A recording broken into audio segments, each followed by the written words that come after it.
further in, right? Yeah, a place only my dad was able to reach. I can hardly wait. Come on, let's go! And now we can just come right to here, which is going to make coming here a lot easier. Jump around you. Now, of course, we'll be exploring other areas in this place a little later on in the game. Man, there's no point we're dealing with those barrels. And now I realize that I was going the wrong way again. That would take me to the world map, and we don't need that. And yes, the timer is still going, so we are out in the 6-hour mark. But don't worry, they're not gonna screw you over that badly. And even if they did, you can always just leave and come back. But I guess they didn't want to screw up your narrative, so we're going to go get some items real quick. And we'll be traveling definitely further on here, and probably next chapter when we start doing more general exploring. I'll have a video where we generally explore new areas in the previously visited, the previous areas we've been to. Now, of course, I'll be getting all the treasure chests that are on the way to our destination, though. Well, in this part. And as you can see, I like the fact that they do a nice little transition, and it's not stupidly bad. It's nice, you know. It does look like we're about sunset and everything. And of course, picked up Steel Claw, but we haven't made it yet, so we have no attributes. And 9 hours in, but with this cutscene, we get our timer reset.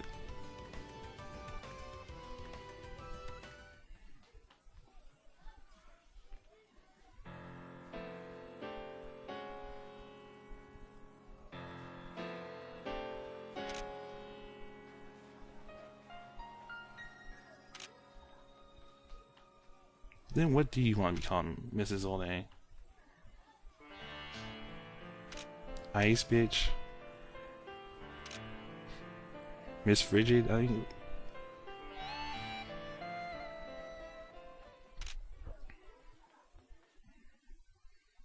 And our timer gets reset. As you can see, the timer is now at 10:01.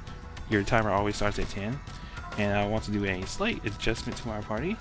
You definitely want to have Vane there first. You want Vane in the initial party for a very special reason. Now we're going to go around these guys. As I said, these are the same enemies that you fought in the Grove area, except now there's going to be more Harpy type enemies. And I suggest you probably should be using Nikki to get Harpy feathers, because, well, a couple of Harpy abilities are actually pretty nice, because they're the more expensive ones. Well, at least their first tier ones are more expensive, but they give knockback, which is very useful. And now we got a new recipe, the cat suit. And the cool thing about this is that now we get some items, get some more nectar. Later on, I'll probably end up being actually having to use them, because I get, what's the word, overzealous, and characters end up getting knocked down. But don't worry, it doesn't get too crazy until post game. But that happens to everybody. So, get around these guys. And as I said, if it gets really bad, you can always just get out and restart from a good position from here. So, as you can see, even when you're coming around here, even if it's nighttime, as you can see, it gets a nice save point that restores all HP and SP. So that's good. And then we go here, 300 coal, we don't care. We go right here, get this item on this one. And Dragon Bone, which is nice. That's going to be definitely useful for synthesis. Not overly important, but very useful. Now, get the Flame Ring. And with that, we definitely want to equip it onto Vane. We're not going to need that. Flame Ring gives you resistance. It reduces the damage by half. There's a way for it to have a better resistance if they show 2 shields on the item instead of 1. It's like highly resistant, which means you probably take like 1 point of damage from it. But that's really, really rare. But with that equipped, we're now going to finish off this chapter. Because like any good chapter, we already know this is the Grand Beast Battle. And also the part in the game where the game gets more awesome. Where where all the crappy, where we get rid of most of the tutorials. We're pretty much done with tutorials now. They did take their time to give us tutorials, but now it's time to finally put all this work we've been doing to, well, not to the test, but it's definitely going to be, it's definitely where all the mechanics come together. Not as much blah blah talking, but more application. And what better way to do that but slaying a dragon? Wow, Pam. You know what? Can I get a counter for how many times that my other classmates screw Vayne over? Because it's like everyone's habit to throw him under the bus. I think the only person who doesn't do that is Jess. And maybe Flay. Now, the first round, just attack. You can't, as you can see, I'm dealing 1 point of damage. Yet, this is one of those times where you have to wait until cutscene powers kick in. So we're just gonna go for all attack. It's just attack. That's all you do. Don't really worry. I mean, you can worry about healing if you guys get low enough on HP, but it shouldn't. There's no point in switching people out. Just keep them like this. Still going? Okay, that's a little much on her now. And there she's stunned. Well, okay, we don't want her. Yeah, I've made some explosion cores. And now, since at this point, they pretty much heal anybody in your group to full HP. I'm ready. So we just gotta wait. I wish they would have made this time a little shorter for us to sit here and do 1 point of damage to them. I think the damage carries over, but it really doesn't matter because, I mean, at most I probably did what 30 points of damage.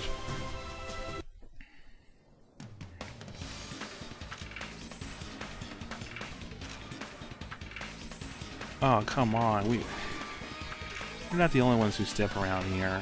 Really?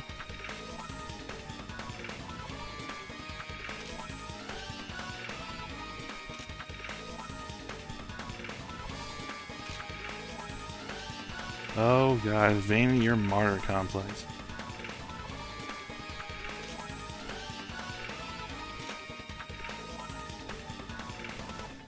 And with words of encouragement from your cat here.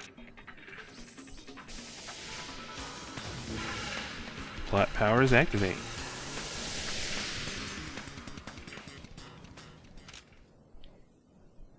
Huh, seems like this dragon's seen that light before.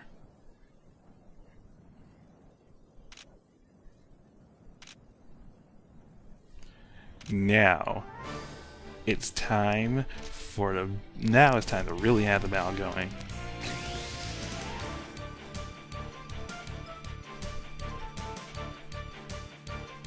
And with this, he starts off the battle with Assault, which switches Vanguard with Support. And there's a reason why I did it. Variable Strike and Finishing Burst. Variable Strike can be used if he is the last person from the support role. As you can see by what it says, this is why I put him in the initial Vanguard. That way, when we need to switch, we get him. And guess what? For this, and now every time you get get into your burst mode, they will give you a condition to actually build up your finishing burst gauge. Follow the condition, get your build it up. You can save it between. And here's our variable strike. Variable strikes can be, it has to be, as I said, finished off with Vayne. Other than that, anything goes.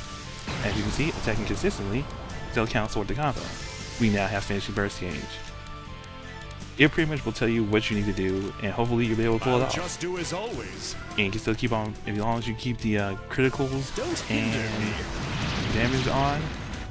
Let's get this over with. And I think actually doing the condition for the finishing burst will also add a little extra to the burst gauge to keep it going longer. Releasing shadows. Now I need him to get some more turns in because we're gonna have Vayne out here for a bit. All right, I can go out. Let's see. Dang it, she doesn't have anything too good, but we can use some knockback.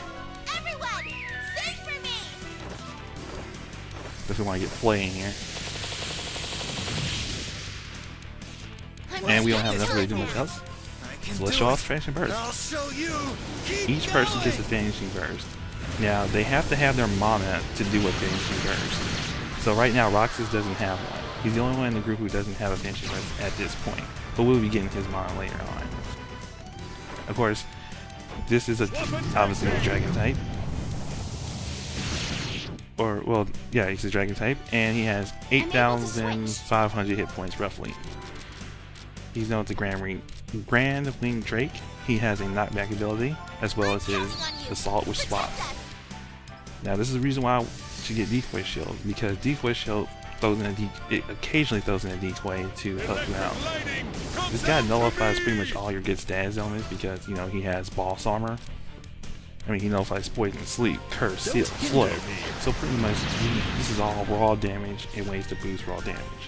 So, if you have stake, you definitely want to use those on your guys on Flea, Nikki, and things. If you got something that, or in Anna, which she probably is not as strong as those guys. So you probably want to start just using on Nikki and Flea. Leave it to me. And here's Assault, which switches. That's not so bad, I can deal with that. And this is why I gave him the Flame Ring, because he generally likes using those fire attacks on Vayne. I don't know why, but he does like using them. And due to the fact that he also has a lower resistance, even though I gave him some resistance stuff, we'll definitely adjust that later on once we get to chapters where we can actually make it. And I'm going to put sleep, but we can't use that. But I have the ability boost, which increases their spirit and attack power. And boost is useful for everybody because everybody's always likes an increase of everything. And it supersedes a Riding Charge, except it doesn't take away the lightning ability.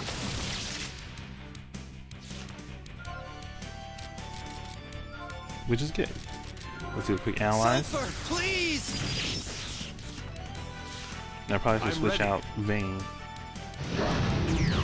so I can get another variable strike set up.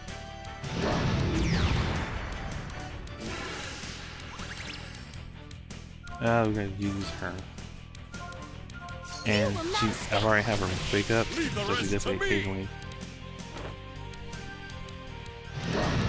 See what I mean by always wanted to hit him in the face. And nothing. So use.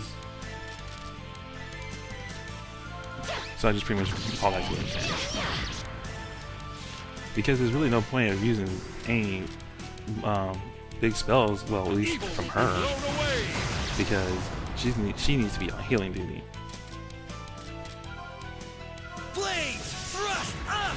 Yeah, I need to switch him out.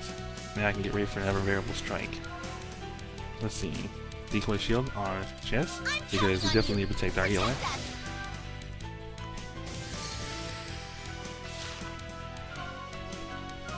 I'm pretty much saving this to only do stuff. And there's decoy shield. Decoy shield eats the damage. I believe it has as much HP as Nikki has when she casts the ability. I think that's how it works. Evil will be blown away. I'm able to switch. I think that's actually the formula for the decoy's HP. This'll make it all right. And since Nikki has a tendency of having a lot of HP, I think the only person who ends up having more than her is the one character we don't have yet, and Flay. My turn. Oh boy. Variable strike again. Everyone, please! Of course, as I said, this is really useful to do during Final Burst, but it's also useful for building the burst gauge anyway. And we'll see, use Razor Killer. Blades! Thrust up! So there's no point in using ones that generally. I can switch now. Now, Flay's low on HP, but he can still do a fair amount of damage since his attack is set up. I'm going. Switch him out so we can gain some SP back. Because we don't want to use our Amber suits until we really need them for Jess and Roxas.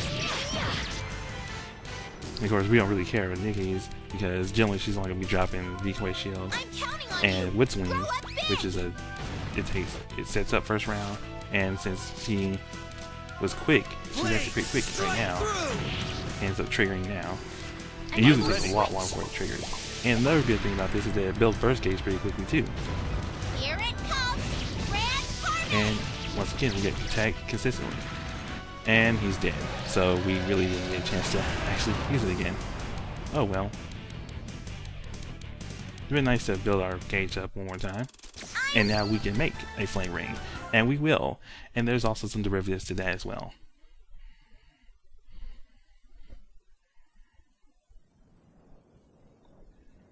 That's right, Grand. Not so grand, are ya?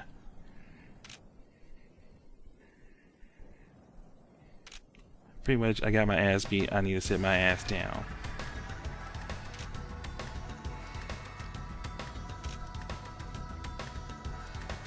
Yeah, you're ready to just throw us all under the bus, weren't you? Well, I'm sorry. Only to throw Vayne in front of the bus.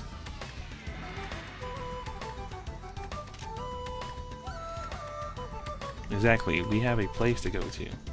And don't worry, this game is not dick movish enough to actually throw enemies between here. But it's dick movish enough to not just do scene transition. So you have to kind of walk to the next part.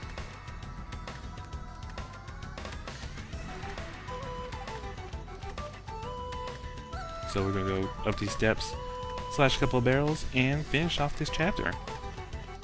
As you see, we got the finishing burst and the final finishing burst and variable strike. It does look nice though. It does look nice.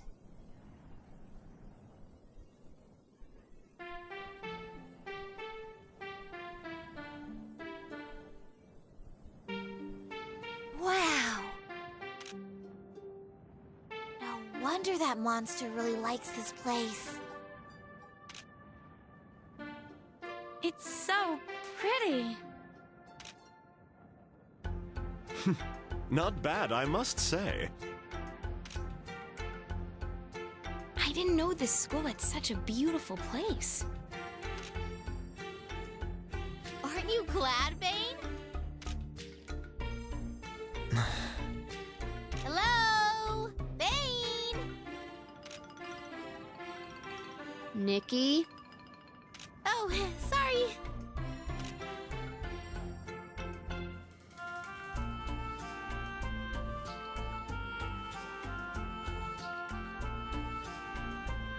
So this is what my dad saw.